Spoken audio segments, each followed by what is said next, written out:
do this. Check. Ladies and gentlemen, you know what it is. Hip Hop Mike live from the crib. We are still in quarantine, but either way, I mean, I'm checking in with some guys that are on the other side of the globe. Took the time to chop it up with me today after I read this book literally straight through. Like, it's that good. I'm telling y'all, from the first chapter to the end. And I heard I got a sample version, so there's more to it, and I'm excited to read more into it. But I'm with the author and I guess the gentleman who the story's about for the most part. Y'all want to introduce yourselves? Yeah, what's going on?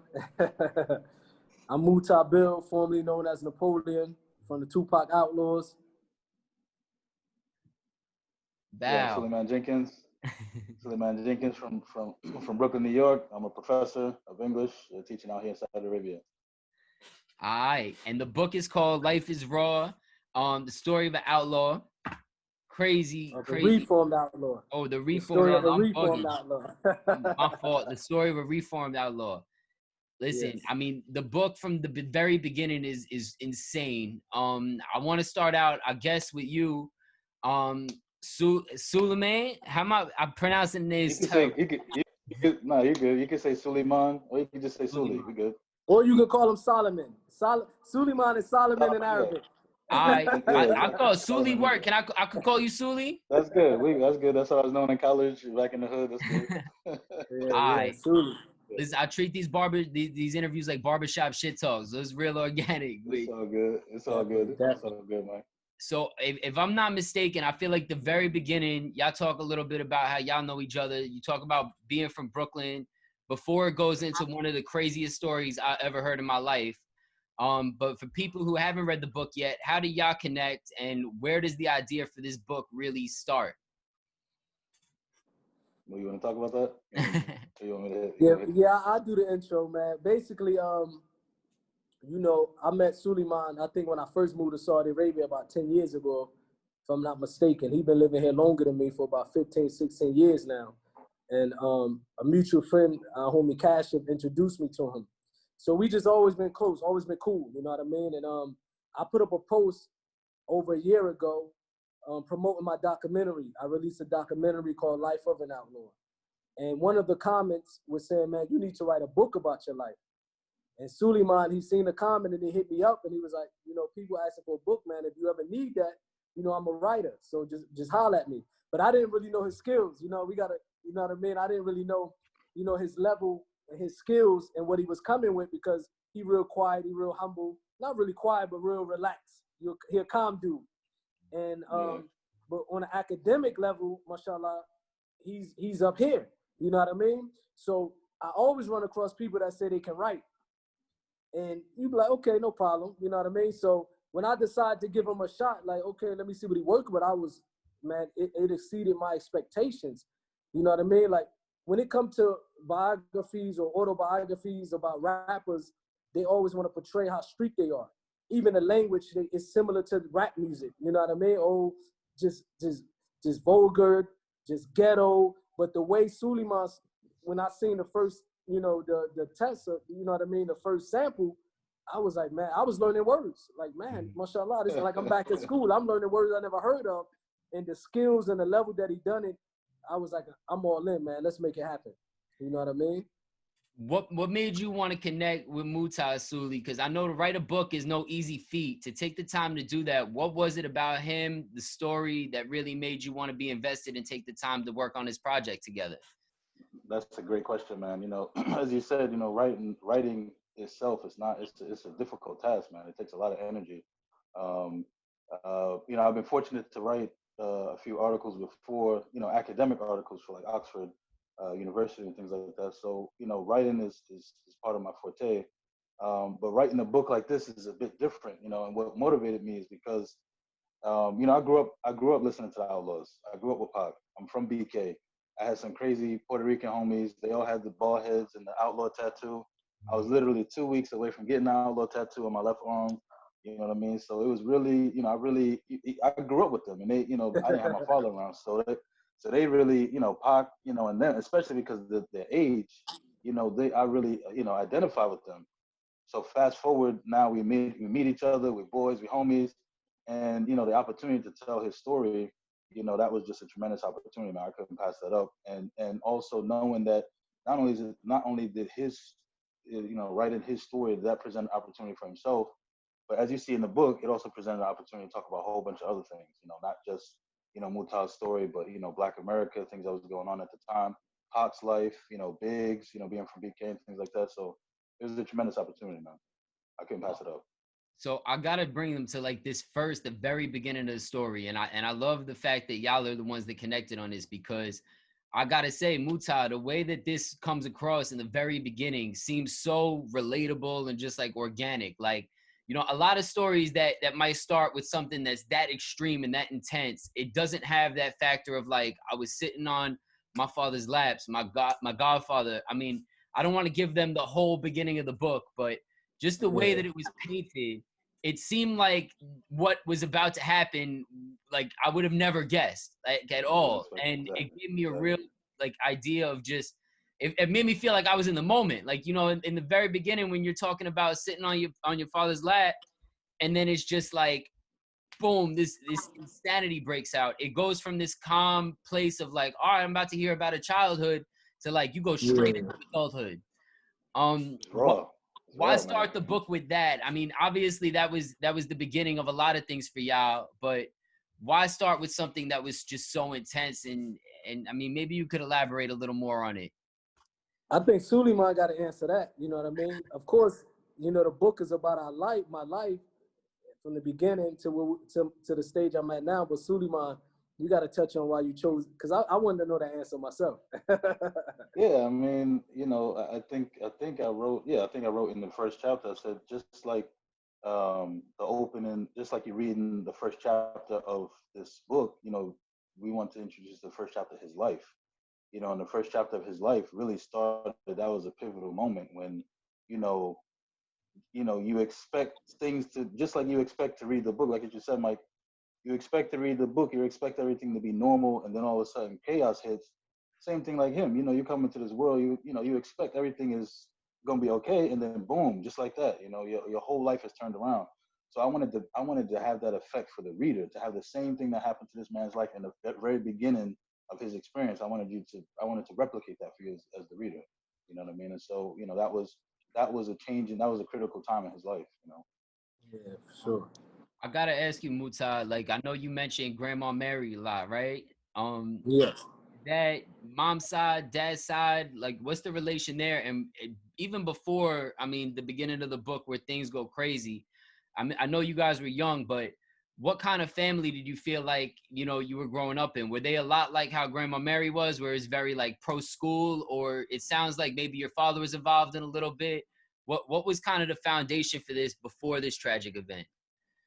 Well, I got a big family, and very my grandmother raised her kids, with that old school down south West Virginia upbringing. I'm talking about to the point where every day at 5 p.m. they must be at home sitting at the dining room table eating dinner together as a family, whether they live in different homes. I'm talking about my aunties and my uncles. I was used to that growing up.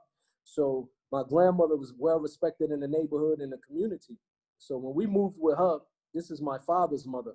After the death of my parents, we moved with my grandmother on my father's side. And, she did her best to raise us and try to keep us out of trouble. But of course, eventually we got involved in the streets. But my family was, I would say, for the most part, was normal middle-class family. You know what I mean? I think we probably was the beginning of the corruption in the family. Myself, my brothers, and my cousins, you know what I mean? But for the most part, all my aunties, my uncles, they all had 9-to-5 jobs. My grandmother was a woman, maybe a couple days a week she was at church. But I guess, when Irvington, where I'm from, started changing, that's when, it hit my generation. And I don't even think my grandparents and my uncles and aunt knew it was coming, especially around the crack epidemic, which we touch on in the book. That changed everybody quickly, fast, Well, I mean, not for nothing, to even hear the fact that Grandma Mary was your dad's mother is a lot like father, like son, because I'm sure she instilled the same things in him, and whatever he got involved in clearly got a little out of control.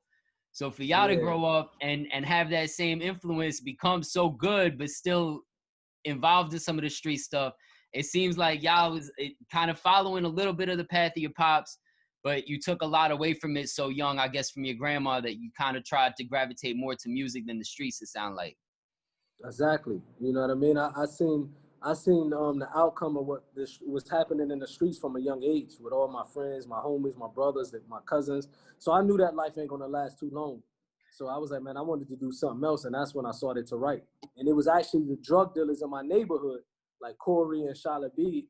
It was these individuals that was keeping me out of trouble, that was telling me like, look, man, you got some talent, and you don't throw your life away. You know what I mean? I love the story about the first time like selling and making a run from the cops and having that one vial in the pocket. I think Bro. that's so telling, because it didn't seem like it was ever, you know, a hustle to really try and do anything but get a better situation. Like, you know, a lot of times you hear stories about people selling crack early on, and it's like all about buying this flashy stuff, like, you know, a lot of Big Supreme-ish. And it's like, for y'all to really be doing it from a place of like, all right, but we're still kind of doing the school thing. Grandma's still gonna be on our ass. It felt like something a little bit more, I guess, family oriented, I say. But what was it about the drug game? Was this something that you guys were necessarily trying to do to be part of some street life, or was it something to facilitate just the day-to-day lifestyle that you was already living? I think, man, to be honest, the drug, what attracted myself and my family was greed. Because my grandmother, we had 3 meals a day. You know what I mean?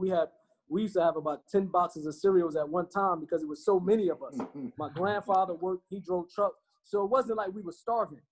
Every once in a while, we would go through where the heat be turned off and we had to turn on the oven to warm up the house. But every once in a while, we felt the struggle. But in a few, you know, some months we had government cheese. I remember these stages, but we always had food. You know what I mean? So I think we got into the drug trade because when we walked on our block, that was what the rest of the homies was doing. And it just became one of those things where my brother became, he gravitated towards it and he ended up being the man in the whole neighborhood that everybody had to come to him just to get supply to eat. So he became the man. You know what I mean? So I think when I started seeing my brothers and my cousins and them doing it, it's not like I was doing it because I probably wanted some new sneakers, you know what I mean, or some new clothes, but I didn't do it from a standpoint of view where I was starving. Like some people, they have no other choice. They got family members that are hooked on drugs. You know, I seen some of the homies like that where they had to fend for themselves. But I was able to go home every day, and I had some Mary's steak and cheese. Remember Mary's steak and cheese? We had some of that in the house all day. So we had food in the house. We just wanted to be. It was greed, pretty much. You know what I mean? Well, I mean, it sounds like the neighborhood though was a little crazy too. Like, I mean, the story about how you guys were sitting on the front porch and like a car would drive by kind of slow, and grandma would just kind of sweep y'all in. It sounds like y'all wasn't necessarily put in a position where even going to school would have felt really good and empowering, because you still at the end of the day going back to the hood and seeing a lot of this drama. When it comes to the music, what was it about the music and how did you apply? Because I feel like you have to be educated to make the kind of music that y'all was making, especially the people that you mentioned. You grow up listening to Rick and hearing some of the lyricism. What was it about the music that made y'all fully go into that and not necessarily stick with a little bit of the school, a little bit of street? I think, you know, for me, I never really liked school. I think majority of the kids feel the same way. I went to school. I was a class clown. When I went to school, I just made the whole school laugh. You know what I mean? My family was some of the most famous. We was famous. Before I became in the music industry, I was already hood famous, whether it was school or on the block. You know what I mean? So I went more towards the street life because, like you said, that's the ghetto. You know what I mean? But I knew from an early age that's not what I wanted for myself. So when I first heard like Slick Rick, when my cousin Reef would come in the house with the boombox and the radio, and every night we had no other choice because it was 6, 7 of us in the bedroom. So he would play music. We got to go to sleep with listening to music, and nobody could turn the radio off. So every night I just go to sleep and I hear Slick Rick, and I like what led me to really loving Slick Rick because he had stories. You know what I mean? He used to tell these stories, and I used to sit and contemplate like, man, how is this dude putting these words together? But when I heard NWA, that was it, man. I said, man, I want to be a West Coast artist. I want to move to West Coast only because they was rapping about stuff that I was saying every day in my neighborhood. You know what I mean? And that's what really made me say, you know what? I really want to get into this music thing. I could tell for sure one part of your story that moved Sully and the way that he wrote about it was when y'all was getting shot at and the bullets was just what was it like hearing that story, Sully, and how did you guys go back and forth about really painting a picture for that scene? Because I feel like that in itself was like you feel like you're there almost. Like it's pretty wild. But what was it like when he told you that story, Sully? Did you start to look at this like he was on I some mean, Mission Impossible, it sounded like. I mean, not for nothing, man. Like I said, I really, I knew a lot about Mutah's story before, just being, from afar and know about the Outlaws and things like that. But the stories this dude was telling me, I mean, there's so many stories that are not even in the book. Can you imagine that? We had to pick and choose like the most serious ones to put in the book. So you have to imagine that was one of the serious ones. And I was like, dude, this to be so young and have such close brushes with death at that age, it was just for me, it was just amazing, man. And that at this point in the book, these are just sort of previews of what's to come in terms of just how raw this dude's life is.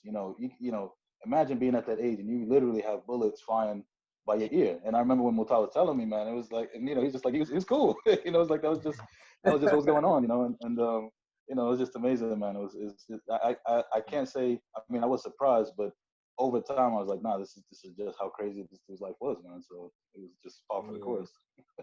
I think it's so crazy too. I almost skipped over one part with your brother, but I love the part where you say he took the stand at 4 years old to point out the killers in the courtroom. The way that's portrayed, I think, is so important to anybody that reads the book because, at a certain age, at this point now, if you speak on anything, it's like you a snitch. But for a child to be going through that, to be put in that situation, not even fully understanding what a snitch is, I'm assuming at that time. Exactly. And I think the way that was put together was crazy. But to go back, I mean, to write about that, did y'all have conversations to kind of relive that a little bit? And what are the thoughts on that now, being an adult and going back into that situation?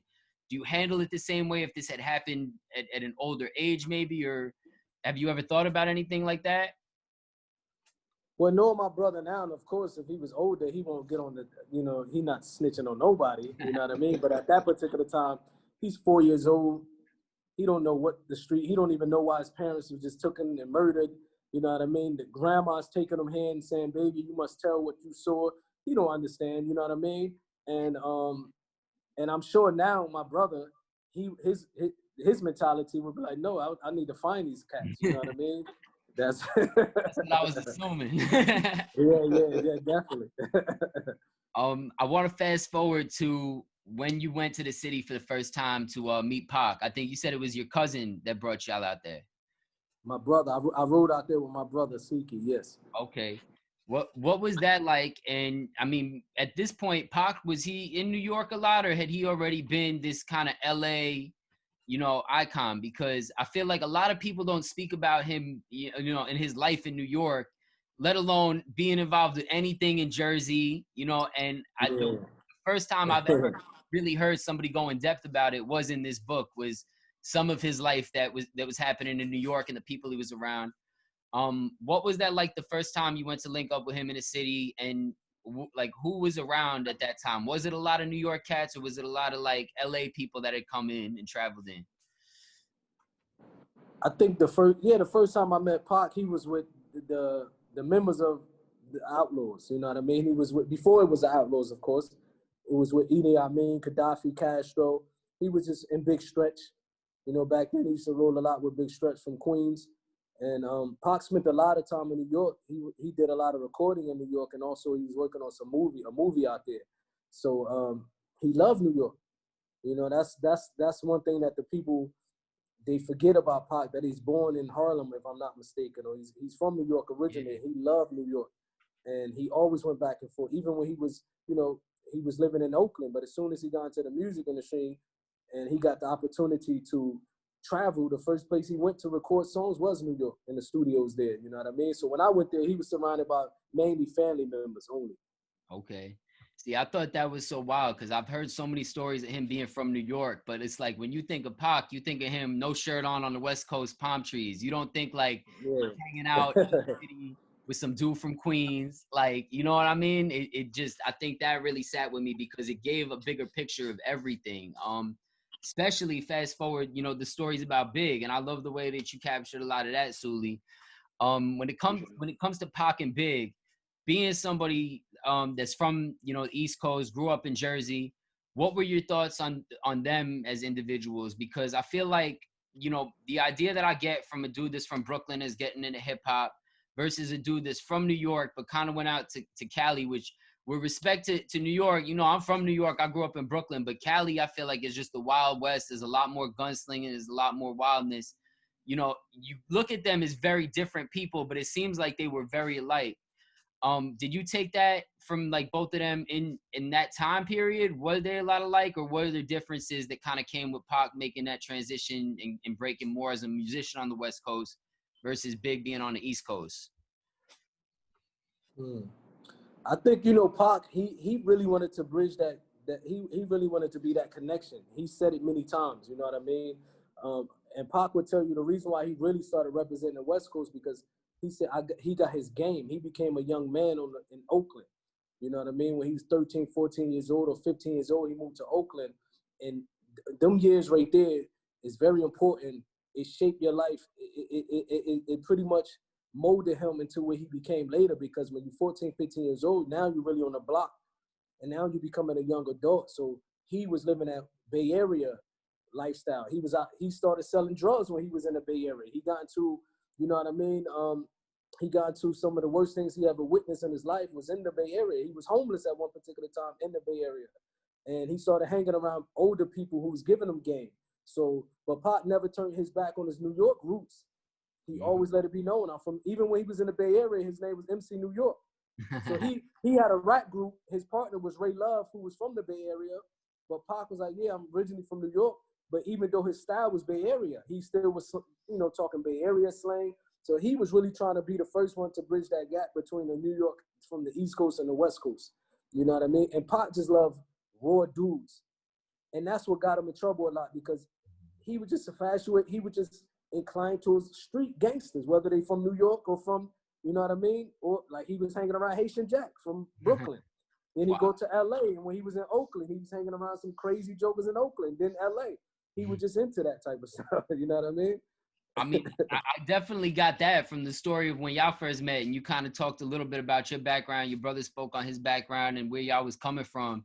That it was just kind of like instant, like, you know, I mean, maybe the way that Sully wrote about it it came across very quick, but it was just like instantly, y'all linked. He felt the energy, and y'all was down for life. Was that the case? Sure. Did it take some time to really, you know, get acquainted and really to get that trust? Because I know, you know, as time went on, he wasn't somebody that trusted very easily. But it seems like when y'all first linked up, that off rip, it was something that was just organic and genuine. We linked from the beginning because, like you said, Pac didn't just let anyone in his crew. I think because I came through from Gaddafi, you know what I mean? Gaddafi's mother was like the aunt to Tupac. They knew each other all their lives. Their mothers were connected. It's not like I just came from off the street and said, listen to my demo. Mm-hmm. So, you know, Gaddafi's mother knew my family. So she was explaining to him my background and things like that. I met Gaddafi, her son, Pac, you know, half brother. They call each other brothers years ago when I was a kid. So he knew that I was coming in from family. And everyone that he was surrounded with, especially within the Outlaws, was either family or they came through a link through one of his family members. So he was definitely paranoid. He wasn't just allowing you to hang with anyone. You know what I mean? He wasn't just hanging with anyone, I mean. See, I think that's so telling too, though, because, you know, a lot of people, especially now, it's like, you know, in hip hop, it's like, oh, I know somebody that raps. I know somebody that's making music. You should link with them. And somebody that's of that stature is very rarely welcoming anybody in with open arms, let alone somebody that's trying to make music and have for their own. Did you initially, like, it sounds like y'all did, but initially, did y'all come to him with music and was like, that we trying to do this for real? Or was it just some genuine connection, like, to really gather just information from somebody who had been doing it and then take that back to the hood? Like, was the initial meeting more to try and work together, or was it more to try and just connect and acquire knowledge? Man, I went up there with my demo tape. He was ready. You know what I mean? I was like, I was still waiting for him to say, okay, let me hear your demo tape. And it took months before he actually heard. Like months. I was already living in this house in Atlanta. Like before he actually said, let me hear you rap, or let me hear your tape. And I used to be like, man, what is dude, you know what I mean, gonna actually hit? Like I'm just hanging around. Now one time he say, can you rap? You know what I mean? But he came one time, I think they did it was the jukebox. Remember the jukebox? Okay. When he came with his group from LA called Thug Life. And once again, even though he was with LA dudes and he was putting out LA rap, the first thing that he wanted to do is when he did the jukebox, he took LA dudes to New York. So he really was trying to make that connection. He took LA dudes to New York to do that interview. You know what I mean? And when I came up there to do that, to meet him up there, he put me on blast and made me freestyle, even though they cut it out. You know what I mean? But other than that, I used to be around him like, man, when is this dude going, like, damn, man, I ain't never gonna get on with this dude. I might as well find another rapper. I mean, this is so funny though, because I mean, fast forward now, knowing what you know about the music industry, I feel like as a dude who's been on radio for a minute, I really learned that the music could be great, and there's a lot of people that make great music, but it's really the personality and that energy that they give across that's organic and genuine. That Exactly. seals the deal. I think that's what Pac was doing, man. I think that he was really feeling, he was filling me out. You know what I mean? And then when he probably felt like, okay, he seemed like he can, you know what I mean? Now let me hear your record. And the first record that I had back then, 15 years old, we put in the book. We even got some of the lyrics in the book, right? Sulaiman, it was Money and Murder. So all my raps was about, I was saying, I was doing 14, 15 years old, coming at your peoples, man. Al Capone, you know what I mean? Wow. I did not. I definitely. You had a bar about Gotti, a bar about Capone. Yeah, bro. So even Pac's like, this little dude, wow, man. Like, and back then people was afraid of the mafia, you know what I mean? But when you young and you from the streets and you feel untouchable like that, you know what I mean? Well, I mean, especially with a foundation that y'all come from, it's like, I feel like nothing would scare me after a situation like that, man, to tell you the truth. For sure. You mentioned a little bit in the book about that night that kind of changed everything for Pac, at least at the studio, with Big being upstairs. Obviously, Pac was shot downstairs. You said you wasn't there, but y'all got the call that this had happened. Yes. In talking to him at that point, I mean, y'all had already become this group. Y'all were already trying to get these deals, everything situated with Interscope. What was the mentality like at that point that really changed everything? Was there like a paranoia that was deeper than just the tension that was rising between, I guess New York and the West Coast? Or was there tension at that point? Did that create the tension? What was it like being in the moment for that? Because it sounds like, it was really this family structure. Y'all had come together. Y'all were doing a lot of work with a lot of people that you trusted, that it was going well. At a certain point, I'm assuming that he rose to this icon status, and there was some paranoia that came with that. But at the same time, a lot of what you say in the book is that he was the kind of guy that wasn't necessarily paranoid about anything. That kind of was just out here freely hanging out, a man of the people. What was your take on that when you heard that it happened? Was it something that you thought came from more of a place of hate, or was it built up drama that just eventually went too far? First of all, that incident that happened in New York, that probably opened up the door to the problems between the East Coast and West Coast rappers. You know what I mean? Pac was he was a people's person. Like, he was a person that loved to be around his people. He even said that. He said, when I got shot that time, you know what I mean, I looked at everybody different. You know what I mean? And he went from just really trying to be for his peoples into being for his people that is close, that's around him, his homies. You know what I mean?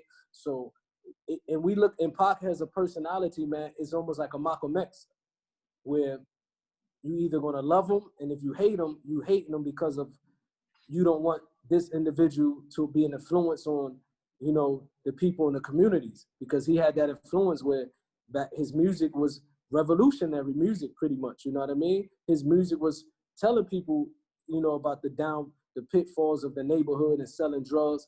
So he was considered a conscious rapper that also had a gangster element with him, that I don't think nobody in rap music was able to reach the streets the way Pac was able to reach the street with a message. So, and this is why he always said in his music, until they kill me, or one day they're gonna kill me, because he knew, you know, from his personality and the type of stuff that he was putting out there, that they would try to stop it eventually, unfortunately. You know what I mean?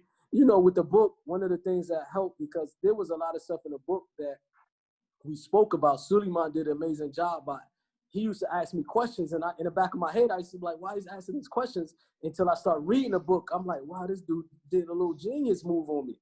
You know what I mean? The way it came out. But I used to be like, what the hell he's asking these questions for? Until I see the way he put them sentences together, and I was like, now I see. And there was a lot of stuff that I even told Sulaiman, man, for 20 years, I tried to avoid even thinking about these things. But when I was able to speak about it in the book, I felt like it was therapy, that I finally got it off my chest and off my back. You know what I mean? I was holding it in, but the book was allowing me to speak about it, and I felt relieved after. You know what I mean?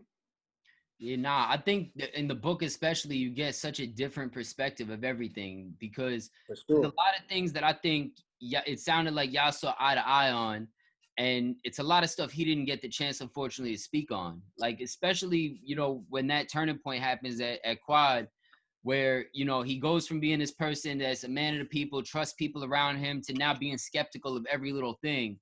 You know, before, you kind of think of it as like, all right, well, you know, he had a turning point where he just got bitter and got angry. And the way that y'all painted it in the book, it doesn't sound like it came from a place of bitterness, but more so of just constantly doing the right thing and always having some shit happen, which I think a lot more people could relate to. And I wish we would have heard more music as time went on, because I feel like that's something that if we would have got a lot of that in the music, it could have changed generations of how people and artists look at this industry. Because as much as you could give to it, you know, I mean, there's certain records that Eminem has put out, that real conscious artists have put out records where it's like, it's a catch-22. Like, I love this game, but this game isn't good to me.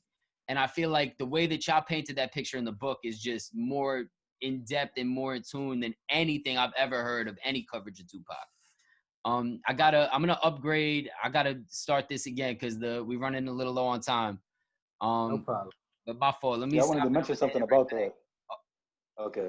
My fault. Hold that thought 1 second. All right, that's Just what's up. pay for this joint. Let me just see how I could log into this right quick. All right, and we're back. Hip Hop Mike here. Shout out to Zoom, who didn't bring us this program but tried to stop it, but it can't stop it because we here and we rocking.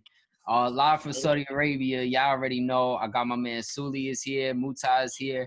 I just asked a question. I know Suli was ready to answer and it cut off, but let's get to it, man. What's happening? Yeah, so you mentioned, you know, it was important for you to see in the book how Pac transitioned, right? So I think a lot of people they kind of saw a change. And I myself, I saw it. It was a clear change in Pac, you know, from being sort of socially conscious and dear mama and keep your head up to just thugging, you know. Yeah. And I didn't know how that transition came about until I really talked to Mu. And, you know, he gave me an in-depth, you know, just, you know, of the psychology and the mentality of Pac as he was going through the things he was going through. And I myself, you know, I went back and, you know, did my research and stuff like that. And so it was important for me to paint Pac in the picture that I think he needs to be represented. You know, I always think that he's misunderstood, deliberately misrepresented, you know, always, you know, painted out to be a thug and, you know, somebody who doesn't care for people, and someone that came out, you know, gunslinging, and it really wasn't like that at all. I tried to look at this as objective as possible with him and with Biggs. You know, I thought Biggs made some serious mistakes. You know, I'm from BK, and I love Biggs, but he made some serious mistakes that led to whatever it led to, you know, his demise and things like that. So I tried to be objective, and one of the things I really felt was that Pac, you know, it was important. It's important for the readers to see how Pac transitioned to Machiavelli, basically, Yeah. and I hope that came out, you know, successfully in the book. Yeah, I definitely took that. Like, and I love the fact that you said, you know, that he was very misunderstood, because I feel like the way that y'all portrayed him in the book and just through the stories, it seemed like even though he was misunderstood by the people, that he kind of didn't fully understand himself. Like, I mean, you think about how young he was, you know, being a kid with that notoriety, having this many people around you that not only are relying on you, but like you actually are adamant about delivering for. Where a lot of people, they talk a lot, but it seemed like he was taking on so much weight on his shoulders. And, you know, as much as people were trying to help him with it, it's just like he didn't maybe have that full understanding of himself at that point, on how to manage all of this. And then an incident like what happens at Quad comes, to fruition. And then next thing you know, it's like you shut down, like as an individual. A lot of people have went through tragic things, even whether it's a breakup or relationships and things like that, ending, friendships ending. But to be in a situation where your life is in danger, you could potentially be gone after giving so much of yourself to all these people. It's like, who even knows how to react? And I think it's kind of wild that he went more to the thug life. But that's I guess a good question for you, Mutah, is what was it about, gravitating more towards that on the aftermath? Do you think there was an anger that built up? Do you think that he maybe felt that's the way you have to be to operate in this game? Because, from personal experience, I could say, like, I feel like the industry has put me in a position where it's like, if you do the right thing, you're almost punished for it. So it's like you either get down or you lay down. What's your thoughts on that, knowing personally, and being part of all of this? Exactly. That's pretty much exactly what happened. Pac had, that lifestyle. He used that and had to implement it in his life for protection. The thug life persona and the gangster persona. I think everyone in the hood, we have it in us. You know what I mean? Pac had it in him. He also had that militant side of him, that he was raised in the Black Panther Party. So they taught him that side as well. They taught him how to shoot a gun when he was a young kid. So he always had that in him. But, as we mentioned in the book, Sulaiman, he explained it amazingly how when Pac tried, to be peaceful and put that and wave the white flag and tell his people, look, I don't want no problems. Even in the Vibe magazine, Pac was like, look, man, I'm finished with this. Thug life is over. You know what I mean? I don't want any more problems. But people start taking shots at him. So imagine if you're in prison and people taking shots at you, as soon as you wave the white flag, that builds up, you know what I mean? And Pac was like, that's why he was like, man, when I come home, it's on. And he said that many times, like, man, when I come home, man, as soon as they open these gates up, we going to war. And that was his mentality. And you really can't blame him, you know what I mean, from what he just went through. A lady accused him of sexual assault, and she pretty much lied on him. And then people shot him, and now they kicking him while he's down. You know what I mean? It led to that, definitely.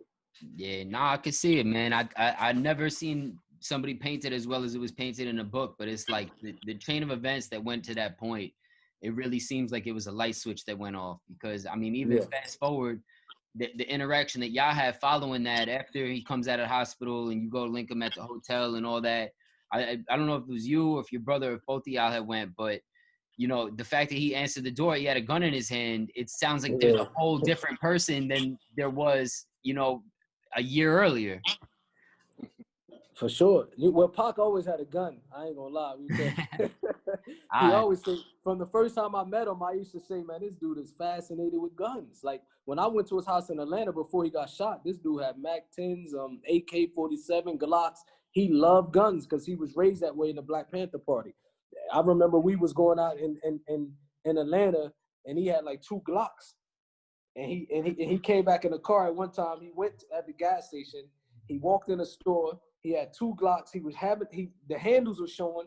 He paid for something, and he took out cash, and like two big things of cash, laid it on the counter, paid it, came back in the car like, haha, this is what I just did, man. I took out cash. I was hoping somebody in the store would try to snatch my cash so I could shoot him.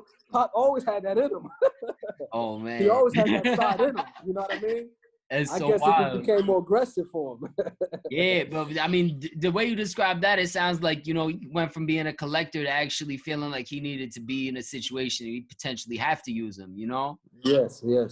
I mean, I gotta say, and I'm not trying to take shots at anybody, but I never necessarily got that from Big. And maybe I'd have to talk to some people around, but even myself being from Brooklyn, I feel like just the way that the police in New York have always been, the upbringing that I've heard, on Big's behalf, it was a very different character than what Pac was. I'm not gonna say that Big wasn't a raw artist, because I believe that he lived some shit and he's seen some shit, but it's comparing apples to oranges, and I could see why Pac in that situation would feel certain ways, maybe not fully understanding that lifestyle, because being an artist, and you can tell me, in the moment, if you're a rapper, you from Jersey, from a real hard part of Jersey, Pac really grew up around Black Panthers, around guns. I know for sure, you know, Big grew up in the streets with the drug dealing and all, but it wasn't necessarily as outlawish and like Wild West as a lot of the stuff you see in like the hood where you could get away with the weapons, where you're witnessing murders on the regular. Do you feel like when that happened with Big or with whatever happened at Quad, do you feel like he was maybe wilding a little bit for just going at Big, or did y'all really feel like Big was actually about that street life and that this was a pure setup? I think, you know, Pac, for example, man, I think he just felt like he said it. Like, you got to remember, Pac was 25 years old, maybe 23 when he got shot. Yeah. And he said, I'm trying to figure out why every major celebrity in New York City is in the studio the night that I got shot. You know what I mean? He's starting to look at it like, what's not adding up? And then when he go to prison, as we mentioned in the book, Big drop, Who Shot You? Yeah. As Sulaiman said in the book, that even if it's not who shot you, huh? Even if it's not dead, not meant or aimed at Pac, it would just the timing was off. So Pac listening to like, wow, these dudes shot me now. Who shot you?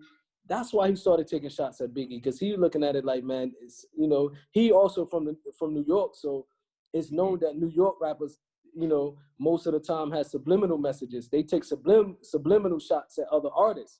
So Pac thinking it was a subliminal record aimed at him. You know what I mean?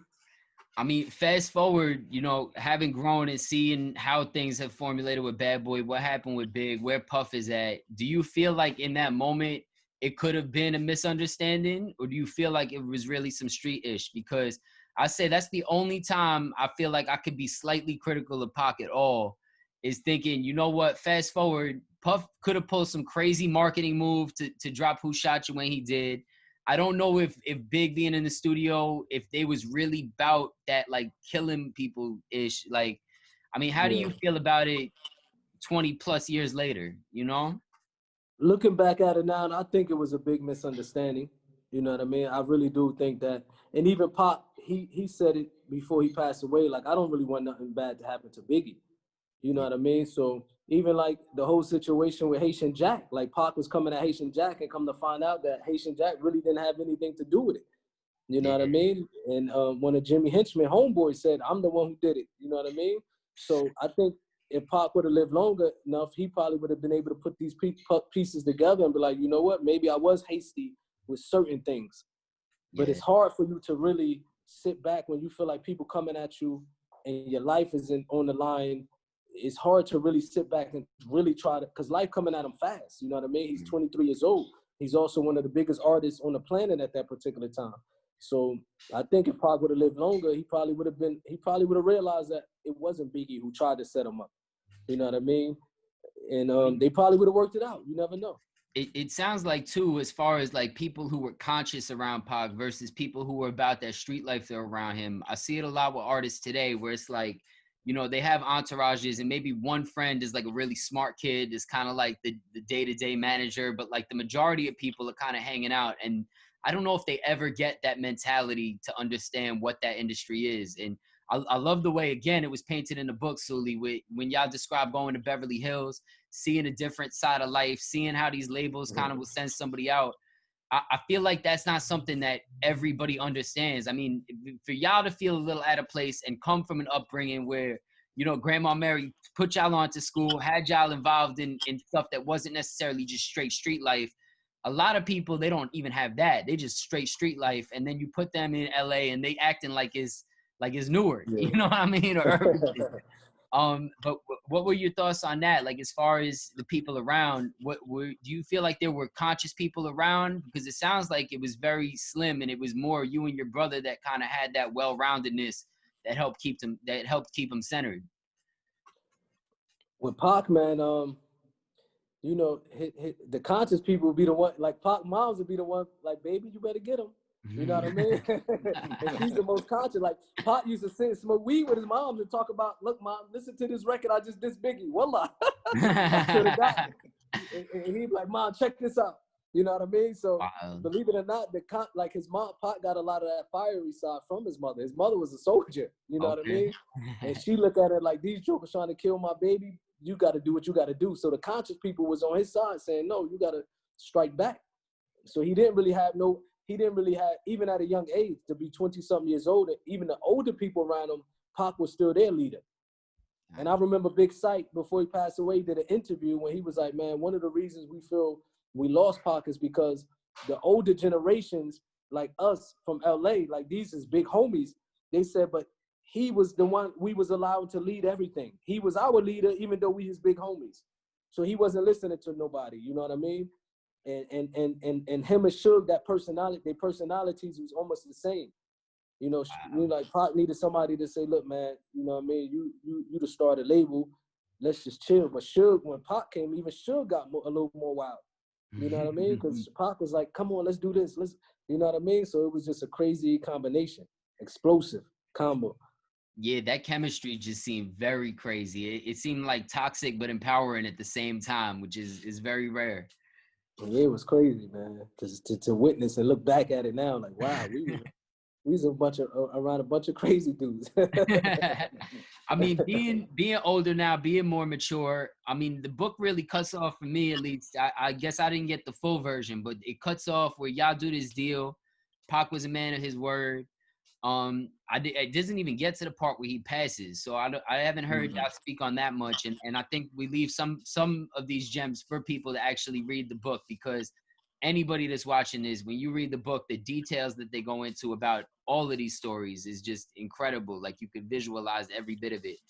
But now, fast forward, having seen life through the eyes of a kid that's losing his parents in such a horrific way, you know, being in the streets, having done the drug dealing, having been shot at, to getting into the music industry to the capacity I did is kind of like entourage, sidekicks, artists, you know, coming up under the label, to then having your own deal yourself, going to LA, seeing another side of things. I feel like you've experienced the street life, you've experienced a little bit of like the high life.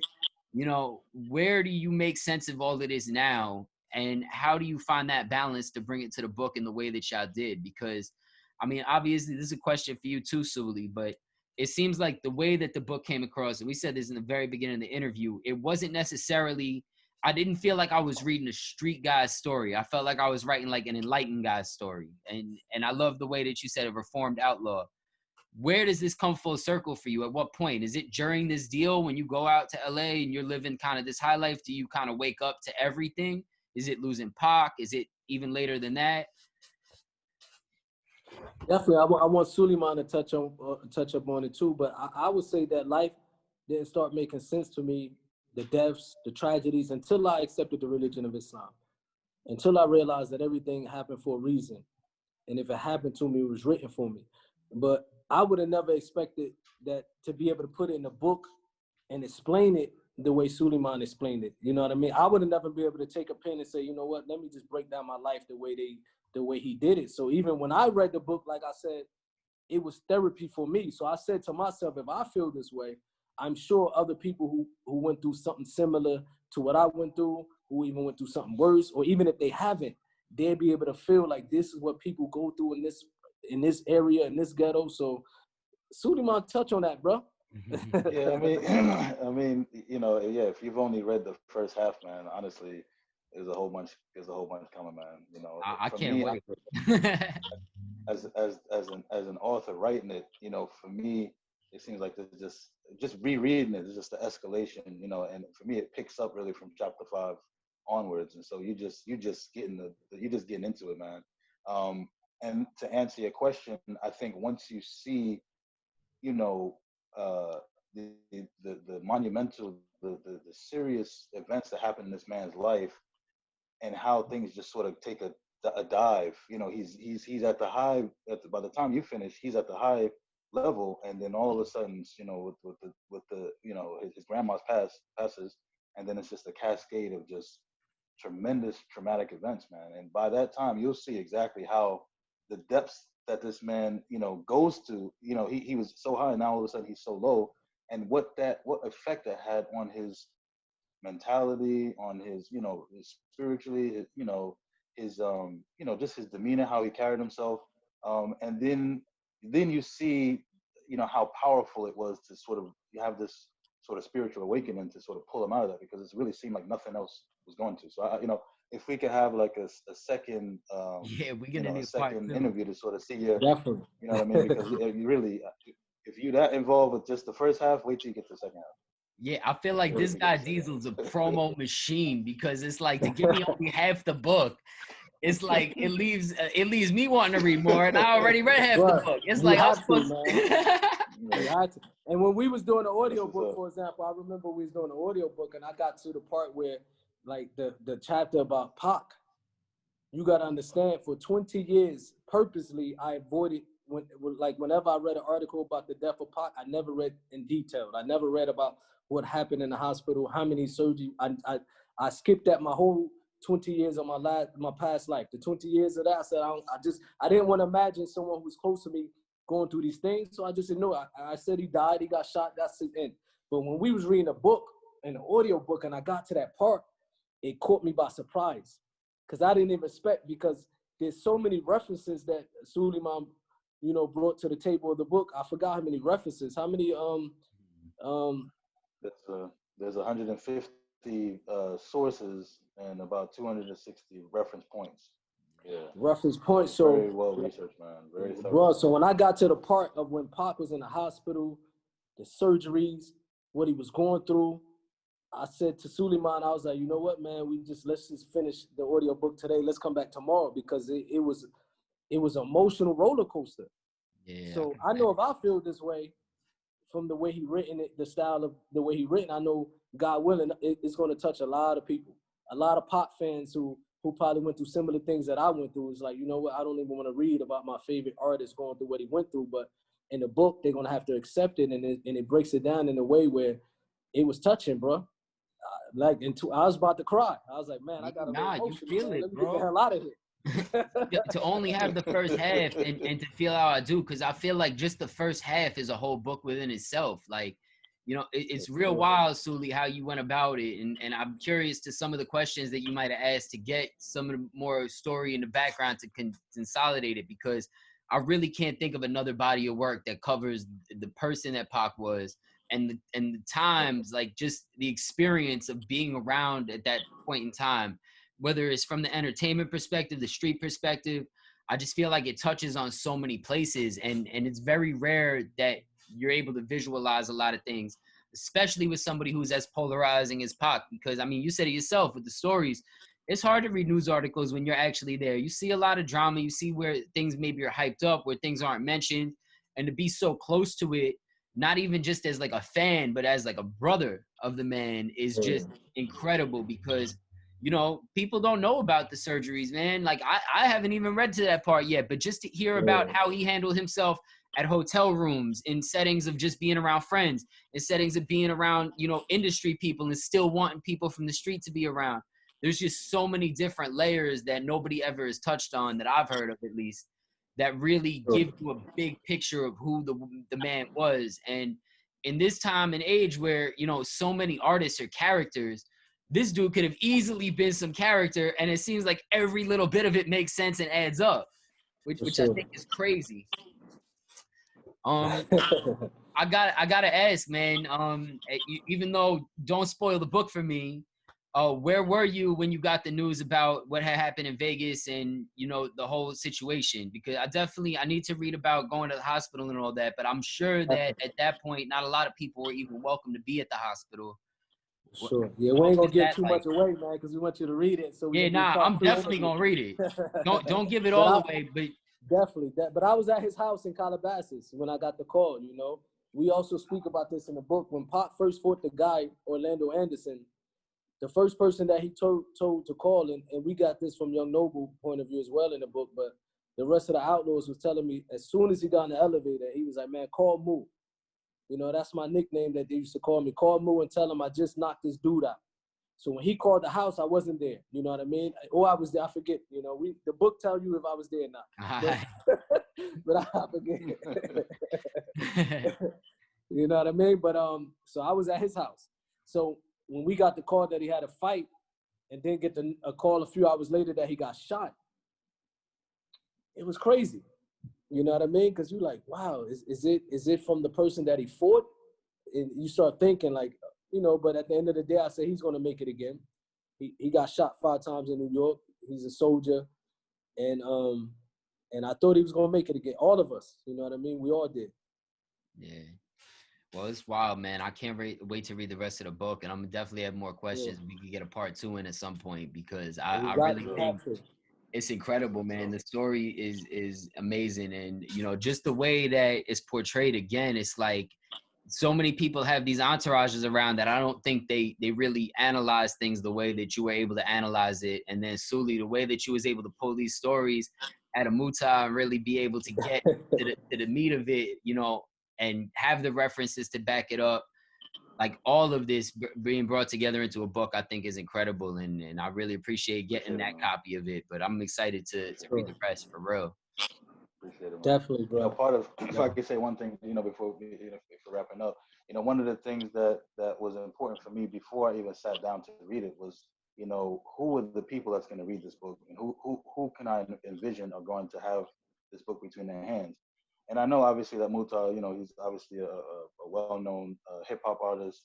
I know there's going to be Pac fans, you know, but I also know that if I'm going to take this project on, you know, I'm going to write it in a way where it's going to be accessible to a larger audience than that, you know, because I've been blessed, you know, to go to prestigious schools and things. I went to NYU and Amherst College and things like that.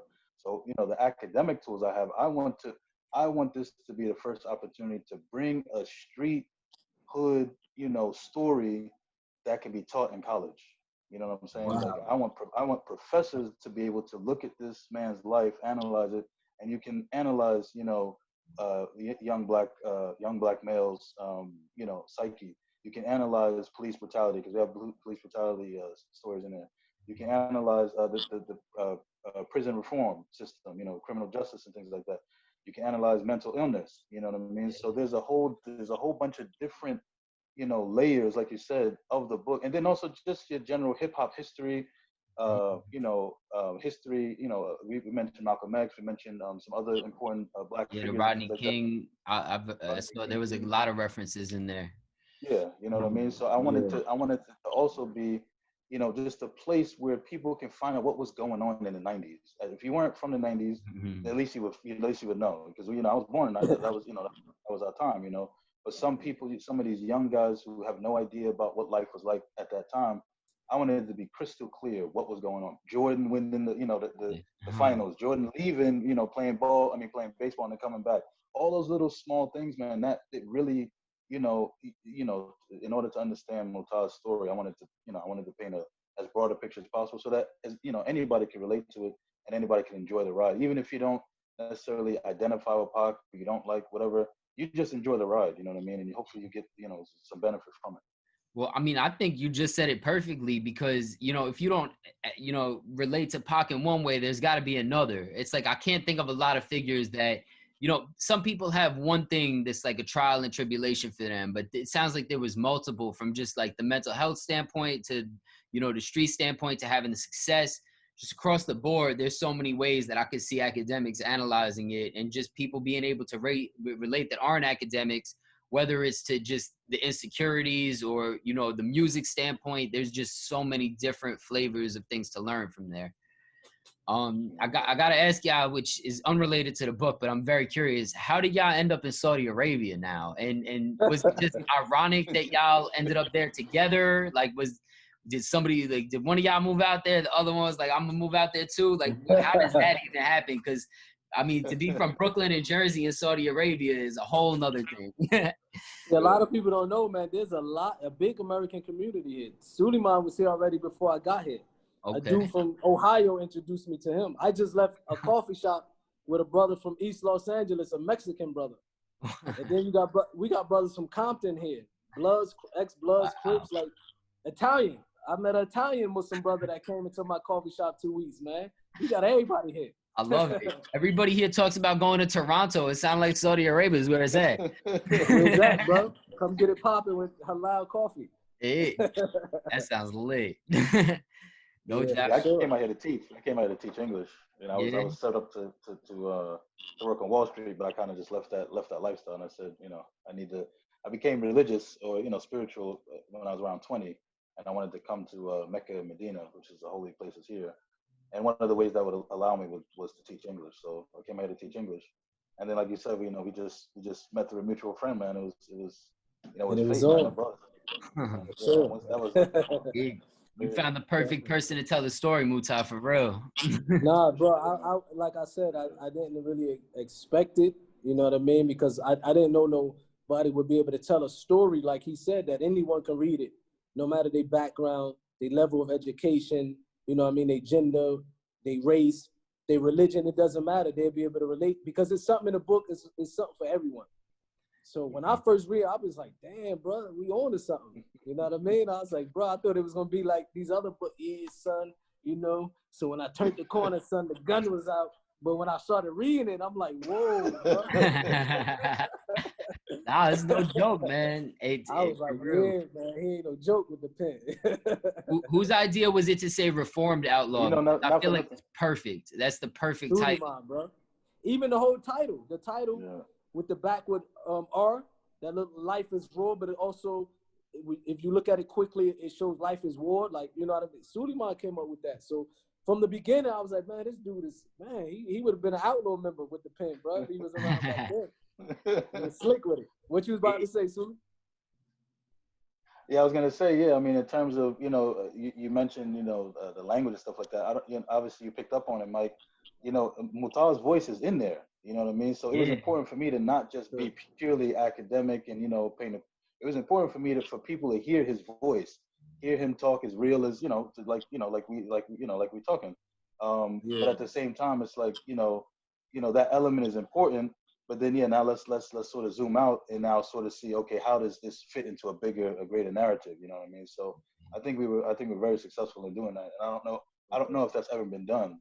And hopefully if it's the first time done successfully, it'll be a blueprint for other people. You know what I mean? Nah, for real. I'll tell you, I mean, to really wrap this up, I've always had this constant debate because I say Tupac's probably the first rapper that I was like my favorite rapper. And then it was like, oh, well, I'm from New York. I gotta have Big has to be my favorite rapper.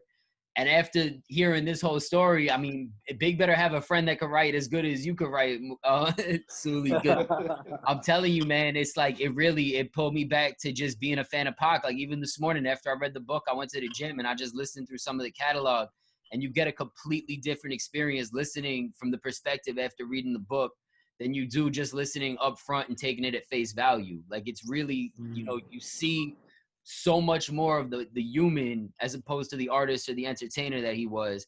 And I can't think of any artist. Like, I'm a big Nas fan, and even in meeting Nas, like I don't get that from listening to the music. I take it the same way in meeting him as I did when I first heard it.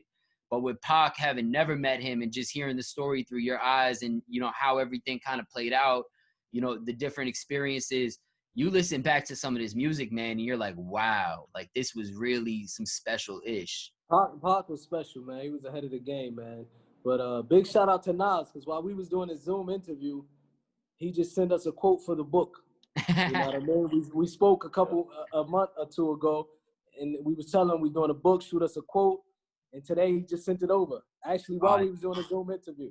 So big shout out to Nas for that. Listen, Nas is a big part of why I even started with the music game, man. Like really, guys, growing up between Brooklyn, I lived in Queens for a bit. I was selling mixtapes in Queens, and I used to try and sneak backstage every year at Rock the Bells to go see Nas perform because for the same reason as Pac, it's just like the way that the words are painted and just everything, man. It really embodies a whole feeling and an emotion. It's not just music, it's so much deeper, and there's so many little relatable tidbits. And I thought that was dope too, the fact that y'all had the quote from Nas and everything. Like I didn't read the quote, obviously it just came through, but he just sent the quote. I saw in the promo one, it's like Nas quote will be right here. and I mean, not for nothing, again, before we wrap, I'm sure we could talk for another hour, but there is a famous story that Nas was talking about recently that Snoop spoke about, a couple of stories about Nas and Tupac meeting. I'm assuming you might have been there for some of that interaction. If so, what was that about? Because I mean, that sounds like there's so many different opinions that people had on that. After reading the book, obviously Pac wasn't looking to have any drama with anybody. Knowing how Nas is, I'm sure it was the exact same way. were the tensions coming from just a lot of people being around that weren't necessarily like the closest people, or like what was that whole I think story, if anything? with Nas, his story pretty much, for the most part, it was accurate, and it was from his standpoint of view. You know what I mean, with some of the things. But what, like he said, he thought Pop thought he was getting at him in one of his raps. I believe it's The Message or something like that, where he started off like "Fake Thug, No Love." Yeah. At that time, Pac was paying attention to every artist coming out of New York. Pac was dissecting their words. And he said, "Oh yeah." So he said this, let's go in the studio. Pac was like, he was on it. So he thought Nas, when he thought Nas said it, he said, come on. He thought Ma Deep said something slick, he was attacking him. So when they met up at that part, man, it was one of the things that they made history together, and the hip hop magazines and media should be promoting that, because they showed us that you can have a difference between someone and you can still talk it out like men, especially at a time when hip hop, the hip hop artist was only showing that there's only one way to end beef. You know what I mean? Or only one way to handle beef. Nas and Pac was able to speak like men. And it could have been bloodshed because Nas was deep, we was deep, and it could have went any way. But they was able to come together, talk like men, shake hands, and move on. You know what I mean? Nas said even he went to Vegas and he was going to meet up with Pac, and then that's when Pac died. You know what I mean? So that was some real gentleman stuff between both of them. Hey, not for nothing, this might be a tough question to answer, but Pac was still around today. Do you feel like he would still have that energy of like dissecting everything everybody said? Do you think he might have kind of looked at the big picture, chilled out a little bit, and not necessarily? Because I mean, to pass away as young as he did, you know, as a kid that has all that pressure on him, it's completely understandable. But, you know, not getting to fully see him evolve, but knowing the character and the person that he was, how do you feel like he would look at everything now in retrospect? I think, man, if you can just look at the meeting, what happened between him and Nas, I think that could have happened with other artists. Because Pac, he went at Nas, and he went at him hard. But then when he ran into him and they spoke like men, Pac said, when I go back, I'm going to remove every diss record that I said about you. I think that would have happened. He would have matured up. He would have ran into people. He would be able to talk. I even think him and Biggie probably could have worked it out. You know what I mean? Because I heard him say he don't want nothing bad to happen to Biggie. He was 25 years old when he passed away, you know? Yeah. I'm about to pass out. That's why I said that. Well, I'm going to let you go. I know it's super late. It's all love, bro. We can keep it cracking. It's all love. I still got jokes, man. Tell them, Dave. I feel like Joe Rogan today. I done talk. This is the longest interview I ever did, but I could talk to y'all for another couple hours. It's probably for the better that Diesel didn't send me the full book, but I'm excited to read the rest, and I'm gonna definitely get into it. You know, let's follow up with a part 2 as things unravel, as the audio book comes out. Anybody watching this, I really encourage y'all to grab that. Life is Raw, the story of a reformed outlaw. Incredible, man. Incredible work by y'all. Like I think it's great. Thank you, bro. Thank you, man. Appreciate the love, bro. So we'll do part 2 when you finish the whole book. Bet. Where can people get the book? Yeah, we're working on that now. We had a publishing deal that came in at the last minute, and so we're working that out. We'll release the details, pretty soon, but definitely by next month. Definitely by next month. Awesome. Fall of this year.